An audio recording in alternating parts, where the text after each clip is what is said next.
Jessica Jensen is Chief Marketing Officer at Indeed. She is responsible for brand communication, product acquisition, and experience marketing globally. Before joining Indeed, Jessica was CMO at OpenTable. Prior to OpenTable, she was head of products, platforms, and insights for business marketing at Facebook. She has held leadership roles at Apple and Yahoo, and started her professional career at Boston Consulting Group. Our moderator is Donna Speciale, is president of advertising sales and marketing at Univision Communications, Inc., the leading Spanish language content and media company in the United States, where she leads the expansion and advancement of Univision's offerings for advertisers. Welcome to the stage. Thank you. Hey guys, how are you? Hello, hi Donna. Good. So I'm having problems changing my my background, so I'm not going to. I had to scramble to do that as well. Yes, I am not going to deal with that right now. I'm just not. We're just going to put a regular background on this. Sounds good. Okay, which will just be my. Hold on. I don't want to get, hold on. There we go. Always got to manage the Zoom lighting. I know. Can you see me better? Yes, perfect. Okay. How are you, Jessica? I'm well. How are you, Donna? Great to see you. Great to see you too. I'm so excited to be here with you. I'm so happy, and congratulations, because you are only in Indeed.com for a short period of time. Yes, about 7 months here. I know. Yeah. Both of us have new ventures, but I would love to hear about yours a little bit. Before this, you were at OpenTable, and before that, you were at Kayak, and then you were at Facebook. So you have had a huge journey these past many years. So I would just love to hear, what your journey was all about and how you decided to change from OpenTable and come to Indeed.com. Sure. And I think the whole audience would just love to hear a little bit about you. Great. Well, I don't think we have time to hear about my 25-year journey, so I'll give you the abridged edition. But I always say I've been in internet businesses since there were internet businesses. I was at Boston Consulting Group in the late 90s. Yes, the late 90s, when we wore pantyhose. Donna, you might recall. I do. And so I was really there during the first blossoming of digital businesses and the magic of connecting people through the internet. So did 6 years in management consulting, and then the long and winding road. I've been in general management for consumer websites at Yahoo. I ran product marketing for a division of Apple. I led all the B2B marketing teams for Facebook for about 5.5 years across Facebook, Instagram, Messenger, WhatsApp, etc. So, many different incarnations, some on the strategy and GM side, some on the marketing side. But yeah, most recently, before joining Indeed, was running marketing for OpenTable and Kayak, which you can imagine under COVID, the travel and dining industries were just a hoot, a very, very challenging time.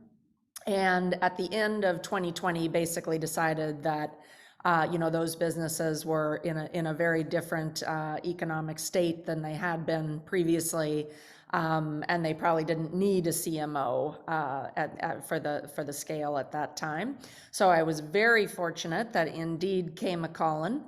And for people who don't know, Indeed is the world's largest job site, and our mission is to help people find jobs, and that's what we do all day, every day. And we help 250 million people around the world search for jobs every month. Our passion is to connect people with new opportunity and to connect employers with awesome talent. And so I'm just incredibly fortunate to get to work on this mission and this business.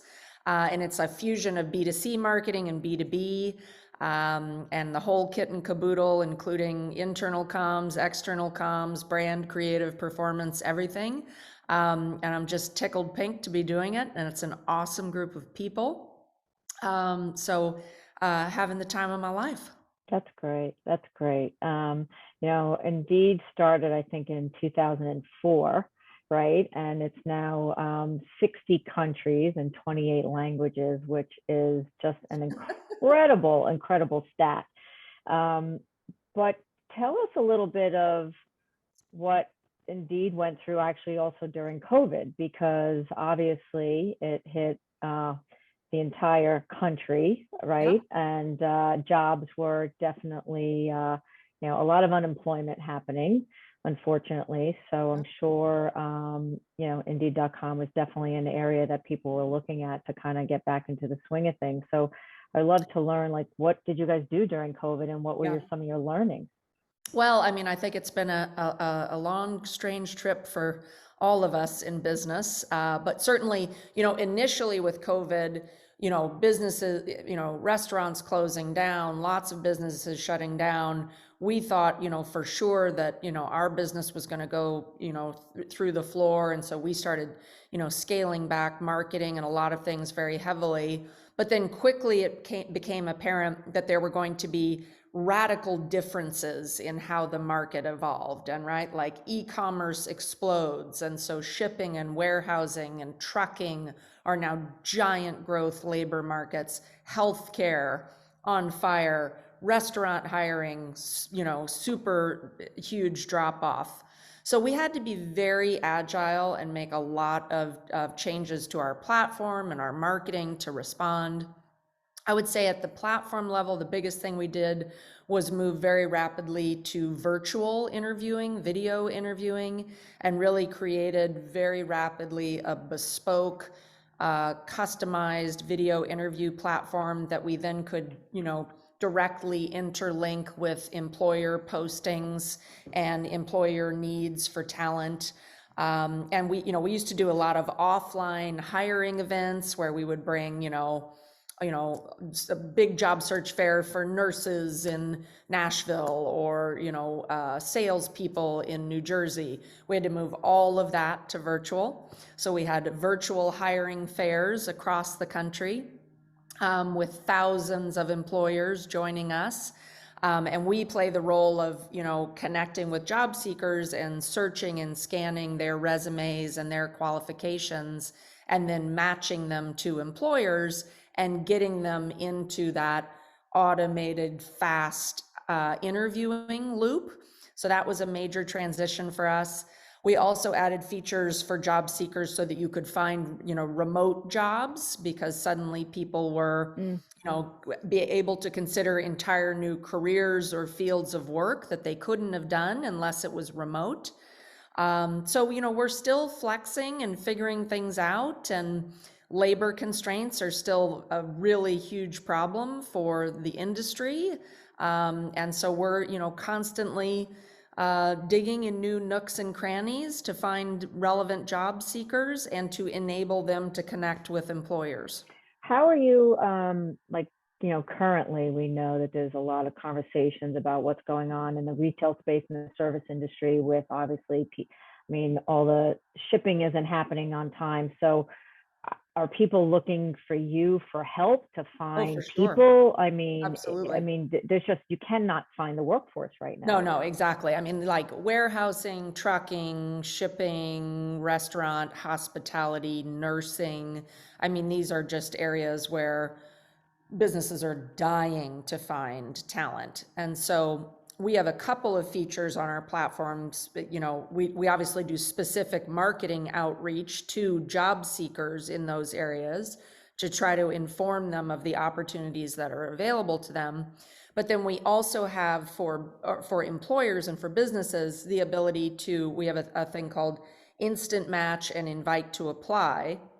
So you can, when you list your warehouse worker job or your home healthcare worker, you can then ask us to screen candidates, and then we will give you as the employer a list of good candidates that we think meet your needs, and you can indicate if you want to invite them to apply. And so then the outreach goes to specific qualified job seekers to invite them to apply. And then another thing that we do is we have about 80 screeners that employers can choose.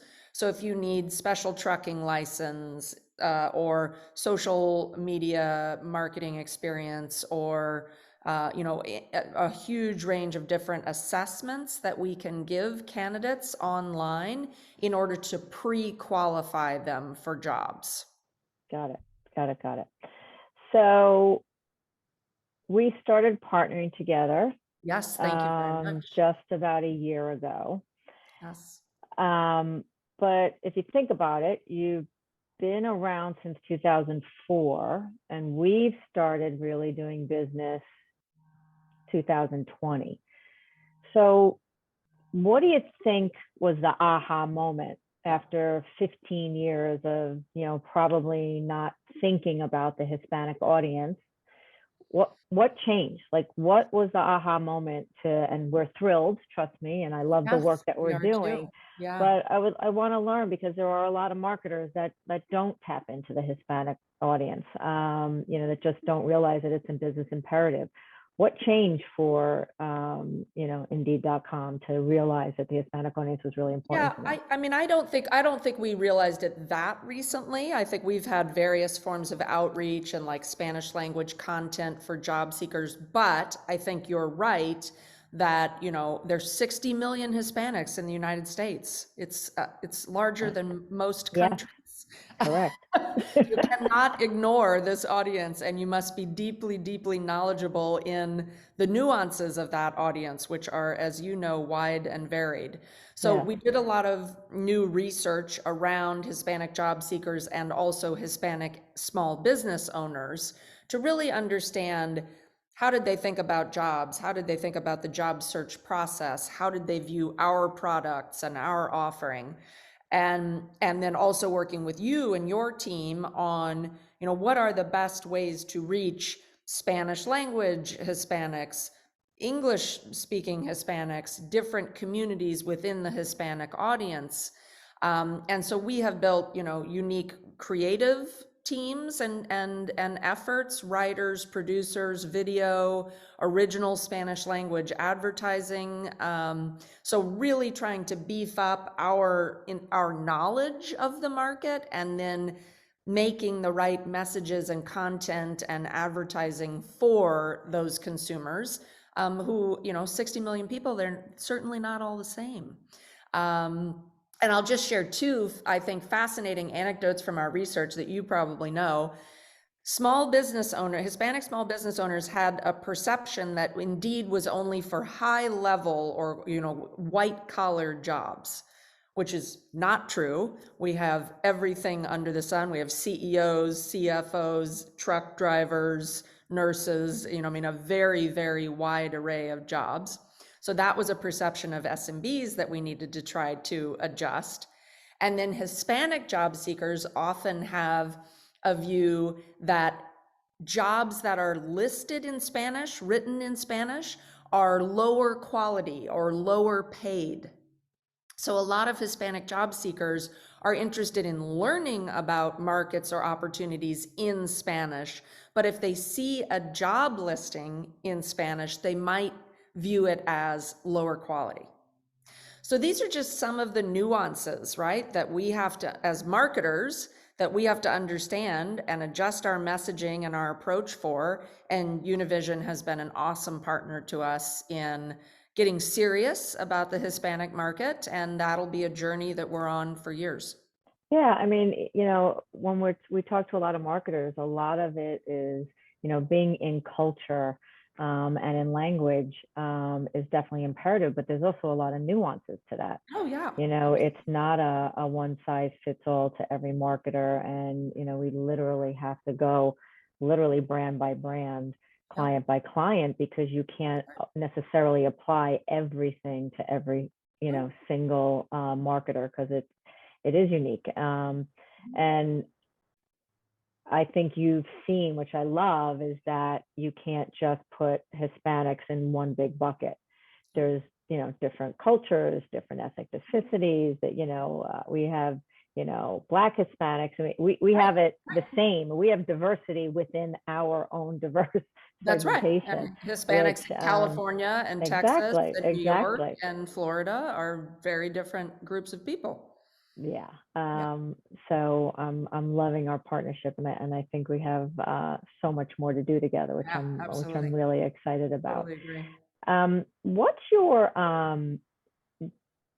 skew? I'm just curious, that you found just in general, more women, more men? Is it older and younger? I'm just in the job market.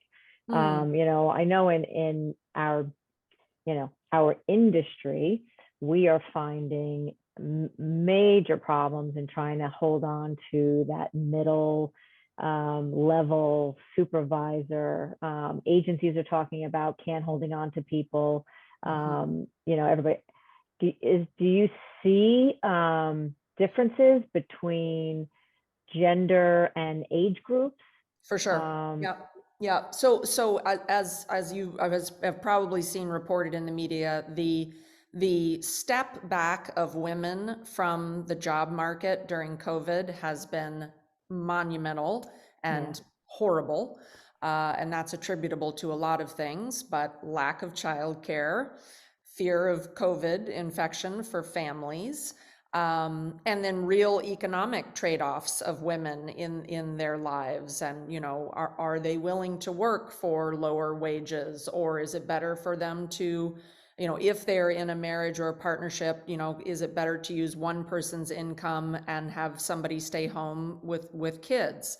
So the retreat of women from the workforce is frankly terrifying and awful. And we are dedicated to trying to help women stay in work and get back to work. And so we have a lot of specific programs and outreach and tools for women. Also, there's been major declines in older demographics. A lot of people were either offered early retirement during COVID and took it, or have been, with small businesses shutting down, or have lost employment. And then the other group of people who have seen the largest decline in employment is people without college educations.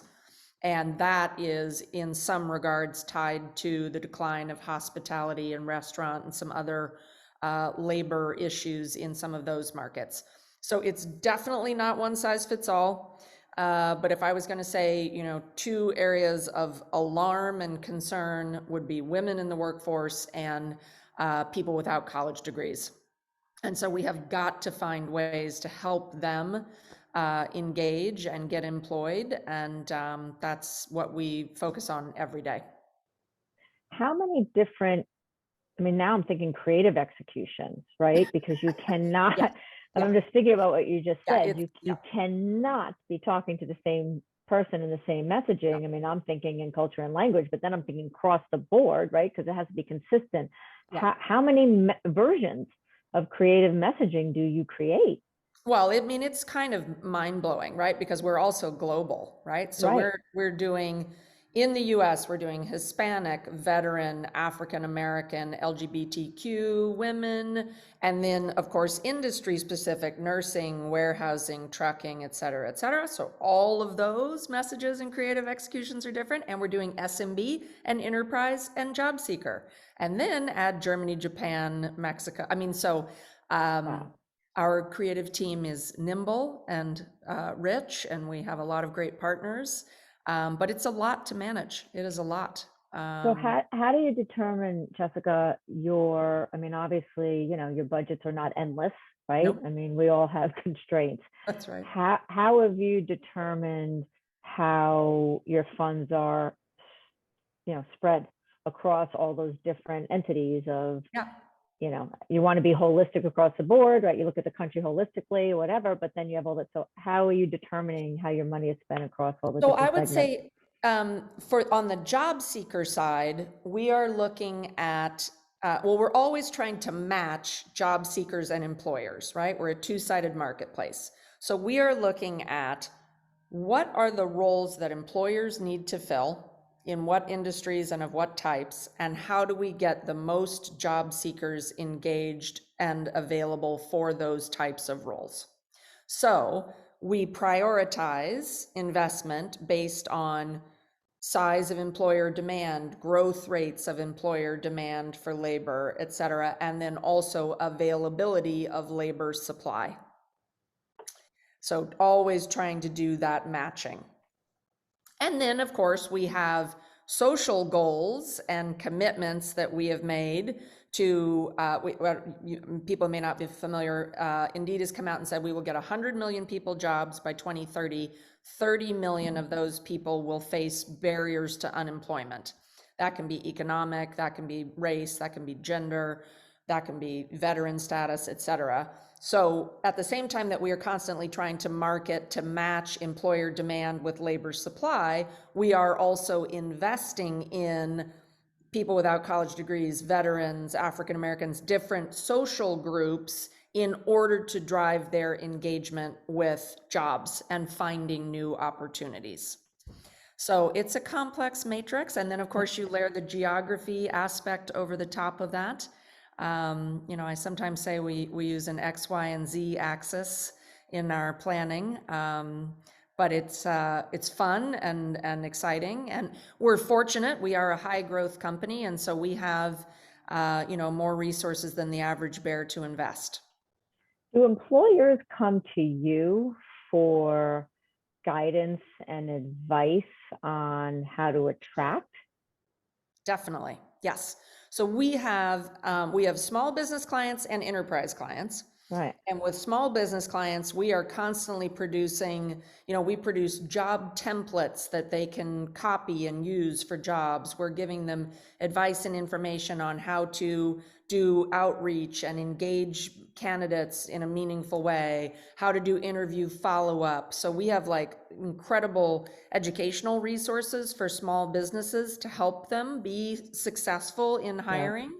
And then with our enterprise clients, we're advising them on macroeconomic labor market trends and skill sets that are evolving and changing in the labor market.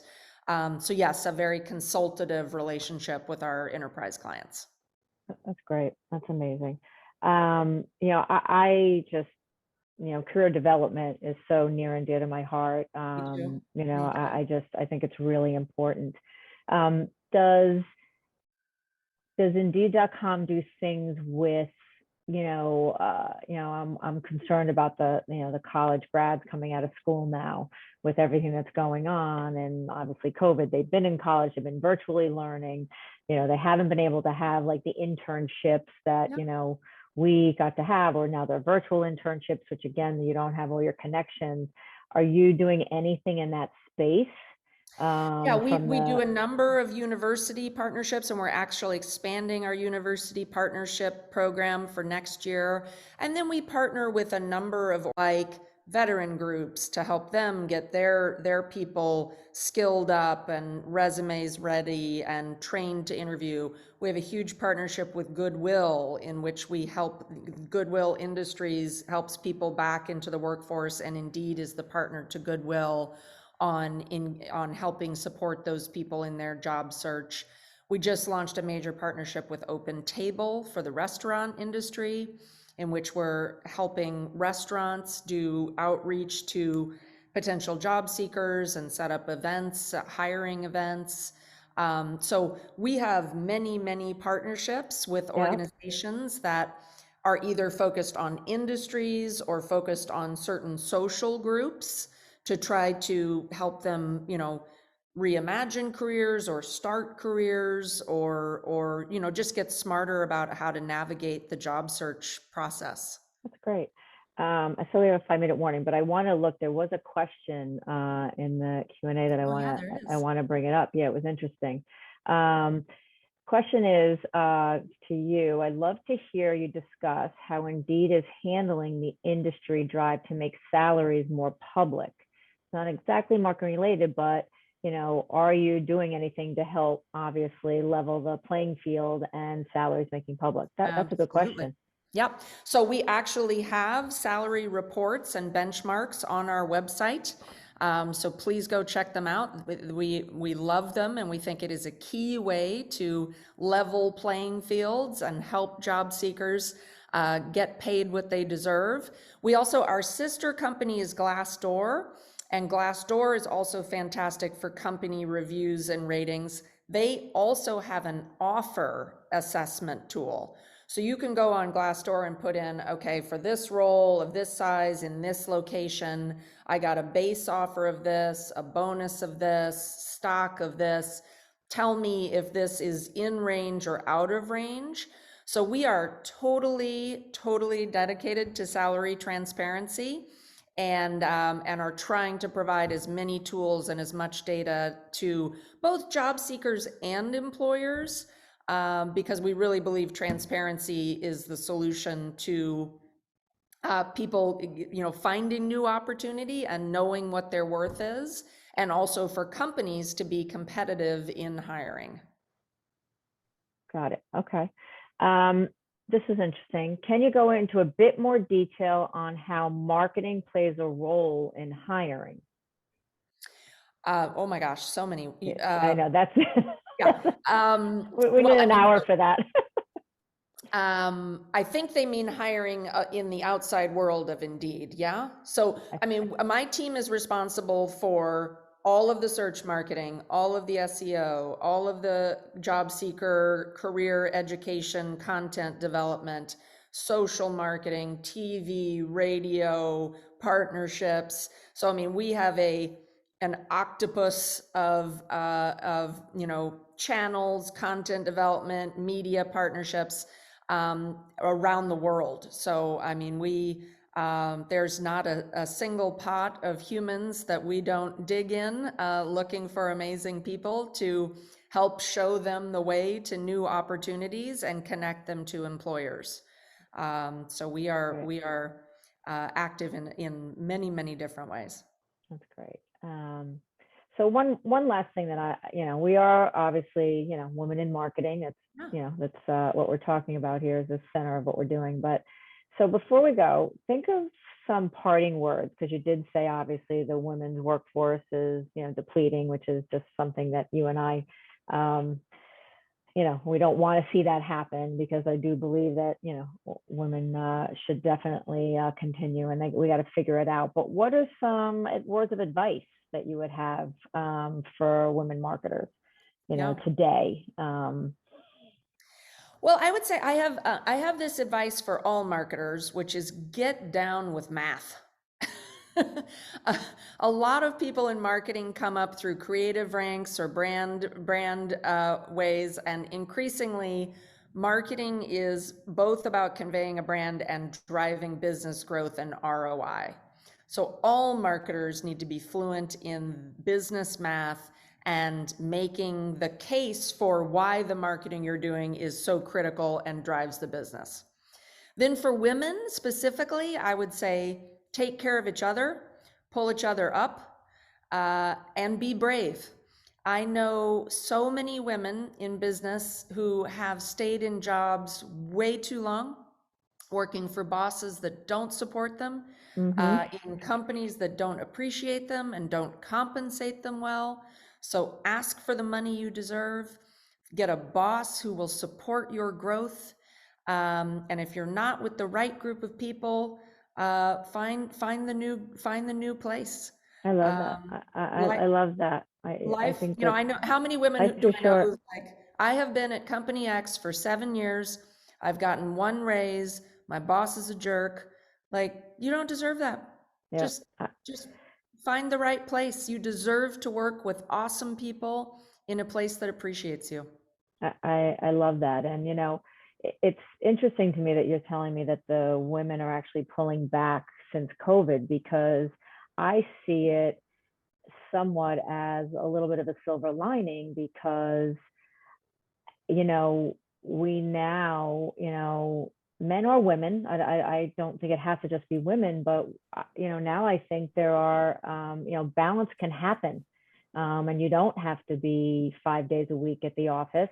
Right. And you need to be with your children. You can be. And I think, senior management, men or women, I would say probably more men. Okay, now understand that your children do have a place. Flexibility matters. Flexibility, and totally. so I'm flipping it and saying there is a silver lining here for women today, our children for tomorrow, and that the women are going to be able to have it more and have balance more now than they ever did. So I'm hoping that they can flip it a little bit and see that, because then I think more and more women will stay in the workforce and be able to do it all, because I do believe we can. I agree. I totally agree. I think we're getting kicked off, but Jessica, this has thank been you, Donna. amazing. It was such a fun conversation. So really great. I love it. working with you. I'm looking forward to our partnership and Univision, helping us build. Thank you. You're Okay. amazing. Thanks, hon.